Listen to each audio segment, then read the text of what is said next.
今天我们去徒步，去阿马特兰附近的小村子，然后整家人都出发啦，整家人都出发啦。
3个小时，终于走到山顶上啦！走到一个米拉豆观景点、观景台，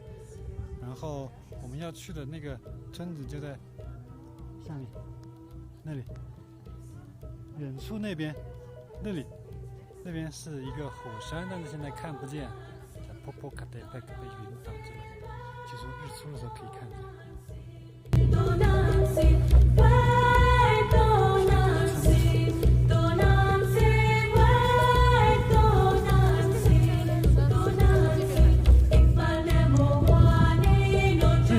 长